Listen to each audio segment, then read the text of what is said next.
මොනව කරත් බඩ අඩු වෙන්නේ නැද්ද? හේතුව ඉන්සියුලින් රෙසිස්ටන්ස් වෙන්න පුළුවන්. ඔයා කෑම පාලනය කරනවද? ව්‍යායාම කරනවද? ඒත් ඔයාගේ බඩේ මේදය බෙලි ෆැට් එක අඩු වෙන්නෙම නැද්ද? බොහෝ දෙනෙක් හිතන්නේ මේකට හේතුව කෑම වැඩිවීම කියලා. හැබැයි ඇත්තම හේතුව ඔයාගේ සිරුරේ හෝමෝන ක්‍රියාකාරීත්වයේ ගැටලුවක් වෙන්න පුළුවන්. අද අපි කතා කරන්නේ ලෝකයේ බහුතරයක් දෙනා පීඩා විඳින නමුත් බොහෝ දෙනෙක් හරියට තේරුම් නොගත් ඉන්සියුලින් ප්‍රතිරෝධය කියන එක ගැන. ඔයාගේ බඩ අඩු කරගන්න නම් මුලින්ම මේ ඉන්සියුලින් පාලනය කරගන්න කොහොමද කියලා ඔයා දැනගත යුතුමයි. ඉන්සියුලින් කියන්නේ මොකද්ද? සරලවම කිව්වොත් ඉන්සියුලින් කියන්නේ අපේ අග්න්‍යාශයෙන් නිපදවන හෝමෝනයක්. අපි මොනවා හරි කෑවම විශේෂයෙන්ම සීනි හෝ පිටි කෑම කෑවම ලේවල සීනි මට්ටම ඉහළ යනවා. අන්න ඒ සීනි ටික අපේ සිරුරේ සෛලවලට ශක්තිය විදිහට ඇතුල් කරන්න දොර අරින්නේ මේ ඉන්සියුලින් කියන යතුර මගින්. හැබැයි අපි නිතර පැණි රස සහ පිටි කෑම කනකොට අපේ සෛල මේ ඉන්සියුලින් වලට ප්‍රතිචාර දක්වන්නේ නැතුව යනවා.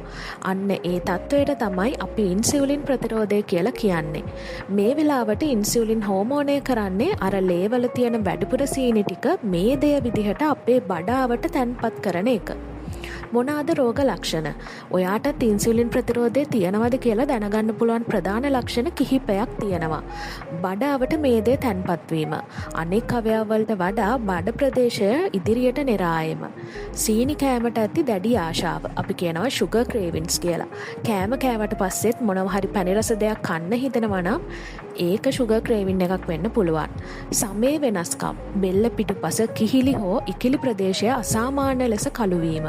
නිතර දැනෙන විඩාව. කෑම කෑවට පස්සේ දැඩි නිදිමතක් හෝ කම්මැලිකමක් දැනීම. නිතරම බඩගිනිවීම. පැය 2-3කට වරක් තදින් බඩගිනි දැනීම. කොහොමද මේක පාලනය කරගන්නේ? හොඳම ආරංචිය තමයි අපේ ජීවන රටාව වෙනස් කිරීමෙන් මේ තත්ත්වය සම්පූර්ණයෙන්ම සුව කරගන්න පුළුවන්. සීනි සහ පිරිපහදු කළ පිටි කෑම අතාරින්න.